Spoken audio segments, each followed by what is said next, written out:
오늘 본문의 말씀 가운데서 성도들의 삶의 원리를 몇 가지 살펴보며 다 함께 은혜를 나누고자 하는데요. 우리는 골로새서 3장 1절부터 4절 지난주에 골로새 교회에 잠입해온 거짓 교사들을 대항하여 성도와 교회가 추구해야 될 진정한 대안을 살펴봤습니다. 그것은 위에 있는 것들을 생각하고 위의 것을 추구하라 라는 말씀이죠. 자, 그리고 본문 5절부터 이어서 땅에 있는 지체를 죽여라, 또 옛사람과 그 행위를 벗어버리라, 연속적으로 대조해서 추구하라 그리고 버리라, 그렇게 말씀하고 있습니다. 자, 먼저 위의 것을 생각하고 추구하라 라는 것은 우리가 상상의 나라에서 그냥 허망한 것을 꿈꾸라 이란 말이 아닙니다. 위의 것을 찾고 그리고 생각하라 라는 말씀은 결국 위의 것을 지향하기 위해서는 이 땅의 것에 대한 옛 습관을 단절하라 라는 명령에 연결되어서 거룩한 삶을 추구해야 될 것을 이야기하고 있는 것입니다. 죄악된 이 땅의 욕망과 욕심과 탐심을 벗어버리고 새로운 성품으로 거듭난 삶을 살아라 라는 것이죠. 사실 우리는 이미 그리스도와 더불어 새로운 사람이 되었기에 새로운 사람답게 거룩한 삶을 살아야 됩니다. 그래서 바울은 끊임없이 이 땅의 욕망에 빠져들지 말라, 창조주 하나님을 바라보고 살아가라 라고 말씀합니다. 자, 그러면 왜 성도는 위의 것을 생각하고 추구해야 될까요? 그 이유는 예수님과 이미 함께 죽었고 예수님과 함께 다시 살리심을 받았기 때문입니다. 그래서 우리는 진정한 생명을 가진 사람들이기 때문에 위의 것을 추구하고 위의 것을 생각하는 삶을 살아가야 된다는 거죠. 자, 오늘 본문의 말씀 가운데 오면 땅에 있는 지체를 죽여라 라고 이야기하는데요. 이 땅에 있는 지체는 단순히 우리의 육신적인 신체를 가리키는 것 아니죠. 땅에 있는 지체를 죽여라 라는 것은 우리의 몸과 마음, 생각 전부를 가리킵니다. 즉 죄악된 이 세상의 것을 멀리하라, 그리고 악한 욕망을 단절하고 새로운 사람으로 거듭 태어났으니 새롭게 살아라 라는 의미입니다. 자, 그러면 본문의 말씀 가운데서 새로운 사람이 된 하나님의 백성된 우리가 어떤 삶의 원리를 가지고 살아가야 될 것인가, 몇 가지 말씀 속에 교훈을 얻고자 하는데요. 제일 첫 번째로 땅의 지체를 죽이는 성도의 삶은 탐심을 버리는 삶입니다. 자, 우리 5절 말씀을 같이 읽어보시겠습니다. 그러므로 땅에 있는 지체를 죽이라, 곧 음란과 부정과 사욕과 악한 정욕과 탐심이니 탐심은 우상 숭배니라. 아멘. 자, 1절부터 4절까지 위의 것을 생각하고 추구하라. 그리고 오늘 접속사 그러므로, 자, 위의 것을 추구하고 그러기 때문에 이제 땅에 있는 지체를 죽여라. 즉 이 말씀은 앞에 있는 그런 권면의 말씀과 연결되는 말씀이에요. 자, 위의 것을 생각하고 위의 것을 추구하는 삶을 살아가는 사람들이 되었기 때문에 그 영광에 걸맞는 신분에 맞게 사는 삶이 필요하다. 그것은 땅에 있는 지체를 죽이는 삶이다 라는 거죠. 자, 그러면 땅에 있는 지체가 뭔가? 9절에 보면 너희가 서로 거짓말을 하지 말라, 옛사람과 그 행위를 벗어버리고 라고 말해요. 땅에 있는 지체는 옛사람 그리고 옛사람의 행위를 가리켜요. 즉 예수님을 믿기 이전에, 거듭나기 전에 옛사람, 그리고 거듭나기 이전에 우리들이 추구했던 삶의 행위, 이러한 것들이 바로 땅에 있는 지체다라는 거죠. 자, 그러면서 구체적으로 오늘 5절에 이 땅에 있는 지체의 죄를 음란, 부정, 사욕, 악한 정욕, 탐심의 죄를 들어요. 음란이라는 것은 온갖 종류의 문란한 성행위예요. 자, 시대를 보면, 역사를 보면 나라가 패망한 가장 근본적인 원인 가운데 하나는 성도덕의 타락이에요. 성문화가 음란하게 타락되어질 때 그 사회에 그 나라는 반드시 망하고 말았다는 사실을 우리는 역사를 통해 봐요. 자, 이 마지막 때에 우리가 이 시대적인 상황을 심각하게 봐야 될 이유는 이 마지막 때에 다른 나라 이야기할 거 없고요. 우리나라 이 내에서도 이 음란의 문화가 굉장히 성행하고 있어요. 이것이 얼마나 하나님 앞에 엄청난 죄인 줄 우리 젊은이들이 깨닫지 못해요. 아니, 젊은이들뿐만 아니라 의식을 가지고 바르게 사회를 선도해 나가야 될 그러한 지도층에 있는 사람들조차도 이러한 죄가 얼마나 심각한 것인가를 지금 느끼지 못해. 히브리서 13장 4절에 보면 모든 사람은 결혼을 귀히 여기고 침소를 더럽히지 않게 하라. 음행하는 자들과 간음하는 자들을 하나님이 심판하시리라. 소돔과 고모라 성의 멸망도 결국은 음란이에요. 또한 로마의 문화도 결국 멸망한 이유가 바로 이 음란이에요. 음란은 하나님이 가장 싫어하는 죄악 가운데 하나고요. 그래서 땅에 있는 지체, 옛사람의 행위는 음란이다. 반드시 하나님이 심판하신다라고 이야기해요. 자, 그리고 이 음란과 더불어서 사도 바울이 항상 병행하여 사용하는 단어가 더러운 것이 그 다음에 나타나고 있죠. 부정. 이것이 바로 더러운 것을 가리켜요. 갈라디아 5장 19절을 보면 육체의 일, 즉 영에 속하지 않은 육체의 일은 분명하니 곧 음행과 더러운 것과 호색과라고 이야기해요. 자, 그 다음에 이러한 더러운 것에 대한 정욕이 사욕이에요. 이것은 무절제한 성생활로 이어지는 부끄러운 왜곡된 성욕을 이야기하죠. 그리고 더 나아가 악한 정욕은 결국 왜곡된 성욕을 가진 사람들은 그 성적 탐욕과 그것을 실천에 옮기는 이 발산을 통해서 무수한 죄악들이 파생되어져요. 그리고 땅에 있는 옛사람의 행위는 탐심이다 라고 이야기하죠. 탐심은 만족하지 못하는 죄예요. 내가 소유하고 누리고 있는 것에 대해 감사할 줄 모르는 마음, 그래서 더 큰 것, 더 많은 것을 가지고자 하는 끊임없는 욕구가 바로 탐심이고요. 모든 죄의 출발은 탐심에서 와요.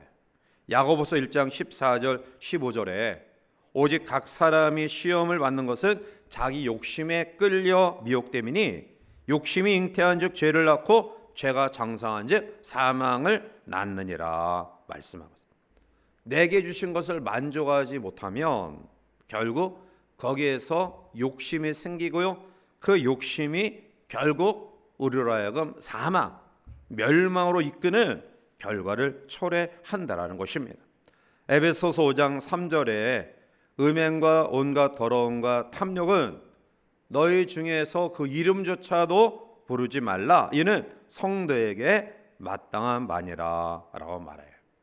사도 바울은 오늘 탐심을 우상 숭배라고 이야기하고 있어요.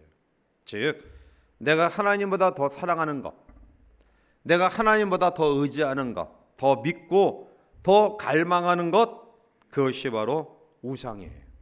탐심은 곧 우상 숭배다. 결국 이 탐심은 하나님 앞에 우리의 건강도 해쳐요. 잠언 28장 16절에 보면 무지한 치리자는 포악을 크게 행하거니와 탐욕을 미워하는 자는 장수하리라.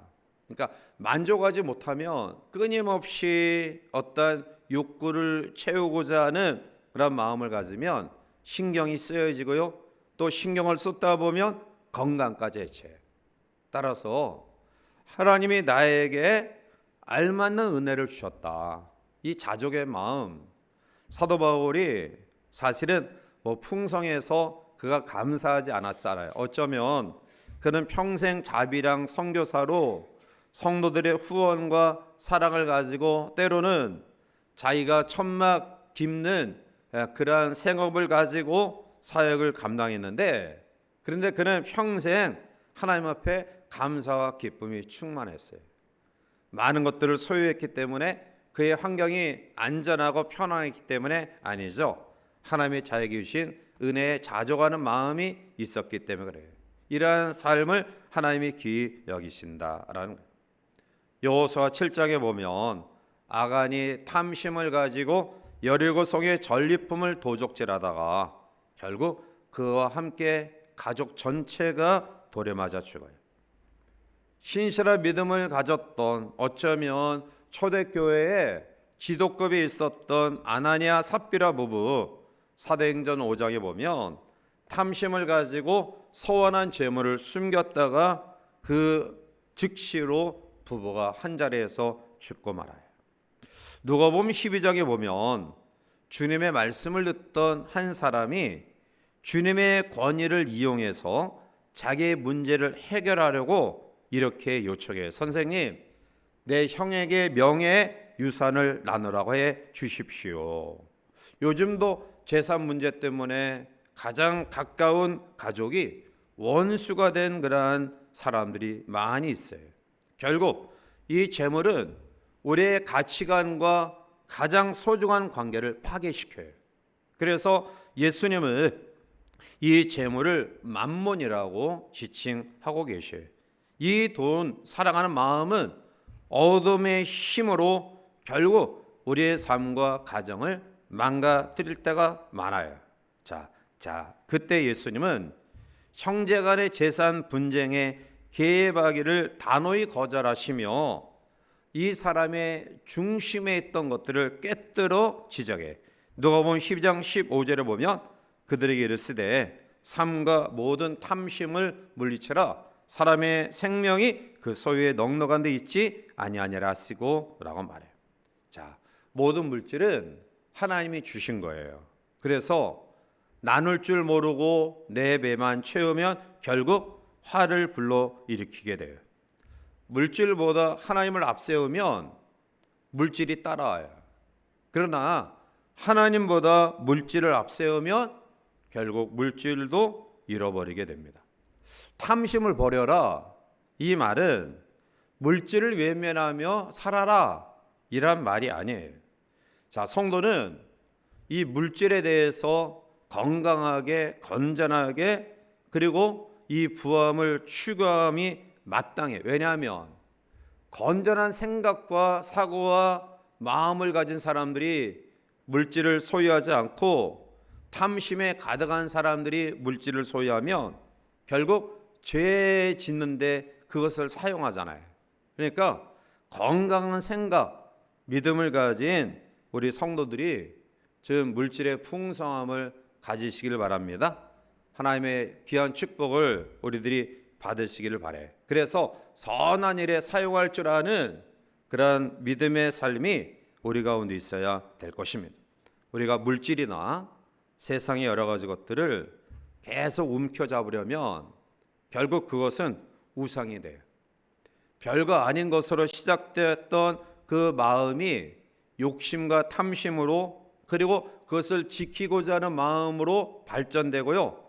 그다가 마지막에는 그것이 없으면 내 생명과 삶 전체가 무너지는 것처럼 착각하여 거기에 얽어 매인 삶을 살아가게 되죠. 그게 바로 우상이에요.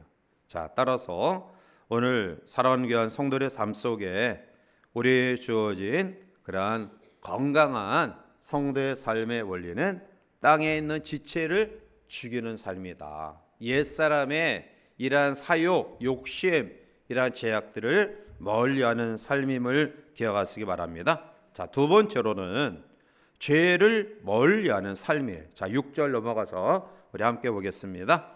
이것들로 말미암아 하나님의 진노가 임하느니라. 아멘. 사도 바울은 죄의 결과로 인하여 하나님의 진노가 임한다라고 이야기해요.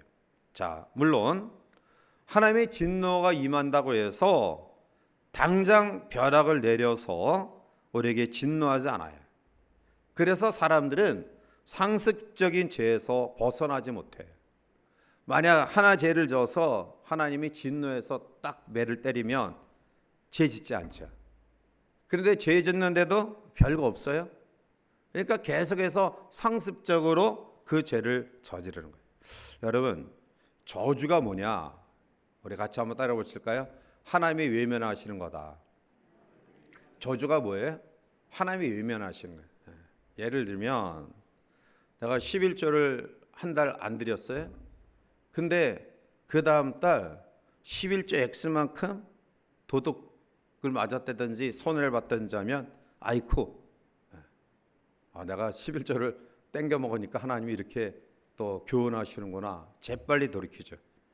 근데 한 달 11조 떼어 먹어도 아무 일 없어요. 이거 봐라, 별거 없네. 그 다음 또 떼어 먹어요. 아무 일 없어요. 얼마나 좋아요? 좋아요? 근데 그게 저주라는 거예요. 저주. 하나님이 사랑하시는 사람은 하나님께서 순간순간 우리에게 깨우침을 주셔요. 그런데 내가 부끄러운 일을 했다, 하나님 앞에 옳지 못한 일을 했다, 그런데 아무 일 없다, 그건 저주예요. 하나님이 외면하신, 그냥 상실한 마음대로 내버려 두시는 거예요. 완악한 마음대로 네 멋대로 한번 살다가 그렇게 가라, 내버려 두시는 거예요. 하나님의 축복은 내가 매를 맞는다 안 맞는다, 고난이 임한다 고난이 임하지 않는다라는 차원이 아니라 하나님의 축복은 간섭하심이에요. 간섭하심. 매 순간순간 내 마음속에 두렵고 경외의 마음, 내가 부끄러운 일을 행할 때 하나님 앞에 죄송스러운 마음, 이러한 마음의 깨달음, 이게 하나님의 간섭이에요. 근데 죄를 지으면서도 아무렇지도 않게 내가 마음속에 어떠한 경각심과 뉘우침과 또 깨달음 없이 그냥 물 마시다면 그거 저주예요. 그런데 내가 부끄럽다, 이렇게 살아서 안 되지, 내가 이렇게 살면 안 되지, 이러한 깨달음과 경각심을 갖는 것은 하나님이 나를 계속해서 주목하고 나에게 말씀하시는 하나님의 축복이에요. 자, 따라서 오늘 우리들이 이것들로 말미암아 하나님의 진노가 임한다라고 이야기하면서 하나님의 진노를 벗어나기 위해서 계속해서 8절에 우리가 멀리해야 될 제약의 요소들을 또 지적하고 있어요. 자, 우리 8절 넘어가서 함께 옵니다. 이제는 너희가 이 모든 것을 벗어버리라. 곧 분함과 노염과 악의와 비방과. 아멘. 자, 앞에 5절에서 이야기했던 것과 그리고 오늘 8절에 벗어버려야 될 죄의 차이는 이제 마지막 이 두 번째 챕터의 마지막 부분에서 말씀드리고요. 자, 구체적으로 벗어버려야 될 죄악에 대해서 이야기하죠. 분함, 이것은 분노예요. 증오의 마음이에요. 여러분 가운데 미운 사람 있죠? 뭐 아닌 것처럼 이렇게 태어나게 계세요. 미운 사람 있잖아요. 저 사람 그냥 한 대 쥐어받고 싶은 사람. 또 가다가 돌불에 걸려서 그냥 넘어져서 코가 깨졌으면 좋겠다. 저 사람 사업 안 됐으면 좋겠다. 이러한 마음, 이게 바로 분노예요. 분함. 상대방을 향한 미움, 그것을 버려라. 왜냐하면 주님도 우리에게 말씀하고 있지만 우리가 축복을 해야 되고 또 하나님 앞에 늘 이 아름다운 은혜를 나누고 베풀어야 될 이유는 내가 축복하는 대상이 그 축복을 받을 만한 그릇이 안 되면 그 비는 축복이 나에게 돌아와요. 반대로 내가 아무리 미워서 정말 마음에 내키지 않아서 저 사람 그냥 코가 깨졌으면 좋겠다. 그런데 하나님이 오실 때 코가 깨질 사람은 아니에요. 그럼 누구 코가 깨져? 그 코가 깨지기를 빌었던 내 코가 깨져요. 그러니까 우리가 살아가면서 이 분한 마음을 자제시키고 절제함이 굉장히 필요해요. 속으로는 그렇지 않지만 우리의 표현되어지는 그러한 언어와 단어가 축복을 빌고 또 사랑을 빌고 이러한 삶을 살아가시길 바랍니다. 이것이 우리가 가질 땅의 지체를 죽여야 될 성도들이 가질 마음의 분함.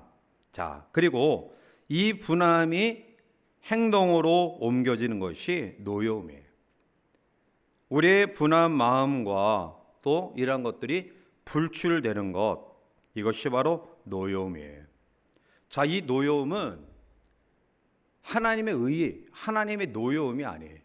예수님도 분노하시고 예수님도 노하셨지만 예수님의 분노와 노는 거룩한 의분이에요.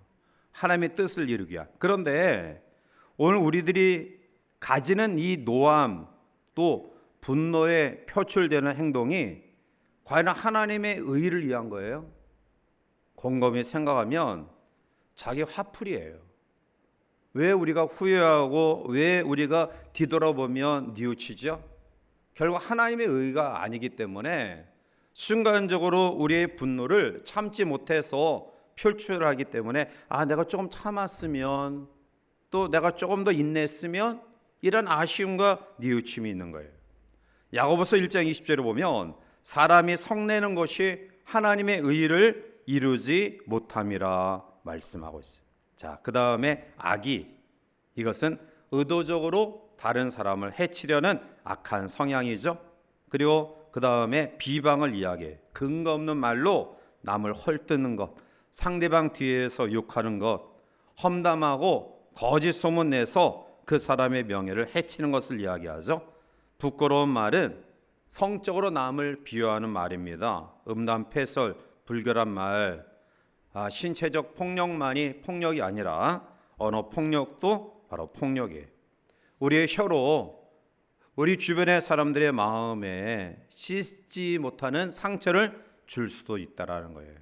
자, 혹시 여러분 주변에 평상시에 기도 열심히 하고 교회 생활 열심히 하는데 입이 거친 분 계십니까? 제가 단언하건대 그 사람의 경건은 헛되요. 바른 경건이 아니에요. 야고보서 1장 26절에 보면 누구든지 스스로 경건하다 생각하며 자기 혀를 재갈 물리지 아니하고 자기 마음을 속이면 이 사람의 경건은 헛것이라. 쉽게 말해서 다른 사람 상처 쉽게 주는 사람, 절대로 그 사람 경건한 사람 아니에요. 경건한 사람은 자기 혀에 재갈 물린 사람이에요. 그래서 정말 심사숙고해서 또 표현하는 그런 마음. 제가 교육자들한테 이제 가끔가다 그런 이야기를 해요. 목사님한테 혼나는 사람은 진짜 큰 죄 저지른 사람이다. 왜냐하면 저는 쉽게 야단을 안 쳐요. 왜냐하면 그 야단을 쳐서 저 사람이 받아들일까? 또 아니면 혹시 내가 알지 못하는 어떤 이유로 인하여 상처받지 않을까? 이런 마음을 가지고 있어요. 그래서 제가 정말 지적하고 또 야단칠 때는 생각하고 또 생각하고 그리고 상처받지 않게 그 잘못의 지적에 대해서 충분히 이해하는 마음에 어떤 교감이 가질 때 그때 야단을 쳐요. 그래서 혹시 여러분 가운데 제가 잘못됐습니다라고 이야기하는 사람은 그냥 한번 실수해서 잘못해서 목사님이 잘못했다고 지적한다라고 착각하지 마시고요. 그거는 엄청난 죄를 저지른 사람에게 제가 심사숙고해서 야단치는 거예요. 그러니까 잘 기억하고 들으세요. 함부로 다른 사람의 마음에 상처 주는 사람, 이것은 경건한 사람 아닙니다. 혀에 재갈 물리지 않은 사람이에요.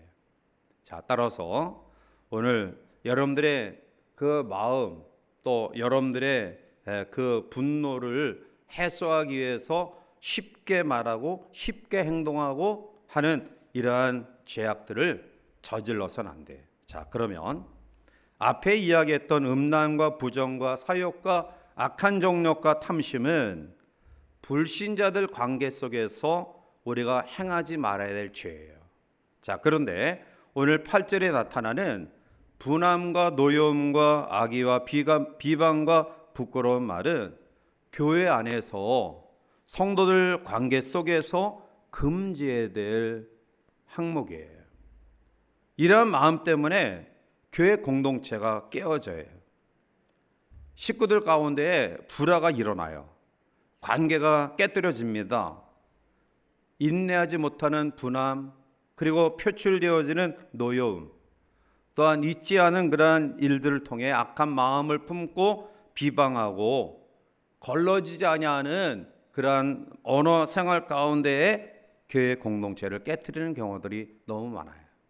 자, 그래서 새로운 사람, 위의 것을 추구하는 거듭난 사람들은 이러이러한 요소들을 불신자의 관계에서 그리고 성도들과의 관계에서 버려라, 이렇게 교훈하고 있는 거예요.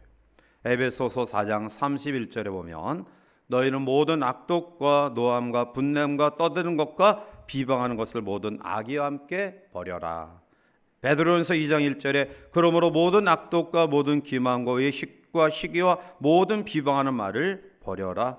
시편 37편 7절과 8절에 여호와 앞에 잠잠하고 참고 기다리라. 자기 일이 형통하며 악한 꾀를 이루는 자 때문에 불평하지 말지어다. 분을 그치고 노를 버리며 불평하지 말라. 왜? 오히려 악을 만들 뿐이라 라고 이야기해요. 자, 여섯 번째로 이제 버려야 될 제약 요소는 9절에 넘어가서 봅니다. 거짓말이죠. 자, 9절을 함께 봅니다. 너희가 서로 거짓말을 하지 말라. 옛사람과 그 행위를 벗어버리고. 아멘. 거짓의 창시자는 사탄이에요. 마귀입니다. 사탄이 아담과 하와를 거짓말로 미혹했고요. 그 거짓말에 넘어간 아담과 하와가 선악을 알게 하는 나무의 실과를 먹지 말라는 하나님의 금지 명령을 어겨요. 결국 그들도 사탄에 따라 자신들의 범죄를 거짓말로 정당화시켜요. 오늘 본문 말씀 가운데 보면 벗어버려라 라는 이 단어를 계속해서 반복해서 2번 연거푸 사용해. 그것은 능동적인 노력이 필요하다. 그러니까 불신자의 관계 속에서 나타나는 이 5가지 죄악과 그리고 성도의 관계를 파괴시키는 이 5가지의 죄는 내가 노력하지 않으면 그것을 쉽게 범할 수 있는 요소라는 거예요. 그러니까 굉장히 내가 신경 쓰고 예민하게 내가 의지적으로 이러한 죄를 저지르지 말아야 되겠다. 이러한 노력과 또 이러한 모습들이 있어야 된다라는 거예요. 자, 마지막 세 번째로 변화된 새 사람의 성도의 삶은 지식까지 새로워지는 삶이에요. 자, 10절 넘어가서 우리 함께 보겠습니다. 새 사람을 입었으니 형상을 따라 지식에까지 새롭게 하심을 입은 자니라. 아멘. 자, 여기서 지식에까지 새롭게 하심을 입었다라는 말의 의미는 내가 거듭 태어나서 새로운 피조물이 되면 이제는 우리의 생각과 우리의 가치관과 영적인 진리를 이해하는 이러한 것들이 바뀌어져야 돼요. 예전에는 육체의 감각과 혈기가 원하는 대로 살았기 때문에 영적 지식이 필요 없어요. 그냥 육의 일만 우리가 생각하기 때문에 어떻게 하면 돈을 많이 모을까? 어떻게 하면 이 세상에서 성공할까? 어떻게 하면 다른 사람 위에 내가 군림하며 살아갈까? 이러한 인간적인 지혜와 사람의 지식만 필요했어요. 그런데 거듭 태어나 새로운 사람이 된 지금은 지식에까지 새롭게 하심을 입게 되어진다라는 거예요. 신령한 지식, 영적인 관심, 필요 없이 살았던 우리의 삶이 이제는 위의 것을 생각하고 위의 것을 추구하는 거듭난 하나님의 사람으로 태어났기에 이제는 신령한 지식을 추구하는, 하나님의 나라의 영적인 지식을 관심을 가지고 그리고 그것을 추구하는 삶을 살게 되는 거예요. 오늘 그 말씀의 의미가 바로 지식에까지 새롭게 하심을 입은 자다라는, 하나님이 여러분들을 구원의 반열에 세워주신 것은 하나님을 닮게 하기 위해서예요. 우리가 결혼해서 자녀를 낳을 때 물론 생명체가 낳아지는 것이 기쁨이지만, 그러나 그 생명체가 점점 성장하면서 사람답게, 인간답게, 또 믿음을 가진 그러한 사람답게 커가면 그게 기쁜 거예요. 하나님이 우리를 구원의 반열에 세워주셨는데 새로운 사람으로 거듭 태어져가는 모습들이 없이 그냥 머물러 있다 한다면 그는 하나님의 마음을 아프게 하는 거예요.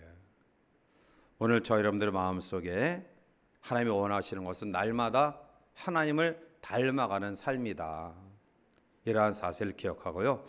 올 한 해 내가 지난 한 해 동안에 하나님의 성품과 속성에 어긋난 것 가운데 단 하나라도 올 한 해 좀 실행했으면 좋겠어요. 그래서 작년보다는 내가 이 모습만큼은 작년보다 더 예수님을 닮아갔어 라는 고백이 있는, 그래서 오늘 우리의 삶이 지식에까지 새로워지는, 더 이상 세속적인 것에 얽매여서 아웅다웅 싸우고 분열하고 분쟁하고 이러한 마음이 아닌, 정말 하나님의 나라를 이루기 위해서 하나님의 가장 원하시는 삶을 이뤄가기 위해서 우리가 거기에 관심을 쏟는 지식에까지 새로워지는 하나님의 진정한 사람들이 되시기를 주님의 이름으로 축복합니다. 말씀을 했습니다. 우리는 수년, 수십 년 동안 말씀을 듣고 배웠어요. 어떤 때는 말씀을 들으면서 눈물을 흘리기도 하고 회개도 했어요. 그럼에도 불구하고 우리가 여전히 제자리에 머물고 있는 이유는 뭘까요? 그것은 하나님의 말씀을 통해서 날마다 자신을 죽이는, 옛사람을 죽이는 그러한 삶을 살지 못했기 때문에 어느덧 나의 삶 속에서 옛사람의 모습들이 자꾸 나타나는 거예요. 그래서 자기도 상처받고 주변의 사람도 상처 준 겁니다. 이제 말씀의 은혜에 대한 믿음의 반응이 우리 가운데 있기를 원합니다. 결국 신앙생활은 말씀을 듣고 깨닫고 실천하는 삶이다. 오늘 세 가지 다시 한번 부탁드립니다. 탐심, 즉 만족하지 못하는 과욕을 버리자. 죄를 멀리하는 삶을 통해서 불신자들과의 관계, 또한 교우들과의 관계 속에 공동체를 해치는 그런 일들을 우리가 삼가하자. 그리고 우리의 관심과 초점이 이 땅의 것에 얽매이는 정도로 머물지 말고 지식에까지 새로워지는 짧은 7, 80 인생, 그보다 결코 비교할 수 없는 영원한 세계를 소망하는 삶이 우리 가운데 있어야 될 것이고요. 이러한 지혜로움이 우리의 남은 생애 동안에 무장되어지는 은혜가 있기를 바랍니다. 이러한 삶을 통해서 오늘 하나님의 마음을 감동시키고 또 주님을 아름답게 전하는 우리 모두가 되시기를 주님의 이름으로 간절히 축원해 드립니다. 기도하시겠습니다. 사랑의 하나님, 위의 것을 생각하고 추구하는 삶이란 변화된 삶을 이야기합니다.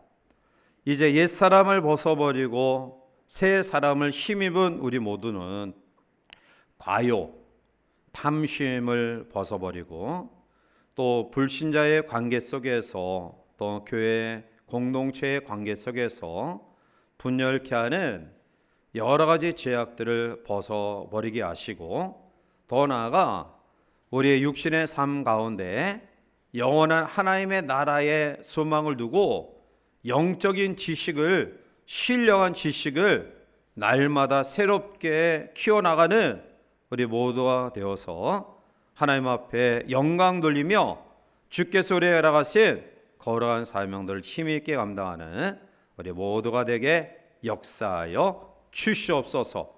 특별히 이 땅과 이 민족에 하나님의 통치의 은혜가 있기를 원합니다. 몸된 교회의 주인이 하나님이시오니 하나님께서 선한 역사를 이뤄갈 수 있도록 우리 모두를 사용하여 주시옵소서. 27일부터 있을 학생의 비전 트립을 축복하시고 저들이 다른 나라의 세계 속에서 또 문화와 신앙과 또 삶을 배우는 아름다운 기회 되게 도와주시옵소서. 환우들의 아픔을 치유하시고 우리 모든 성도들의 삶을 주께서 선하게 인도하여 주시옵소서. 예수님의 이름으로 기도하옵나이다. 아멘.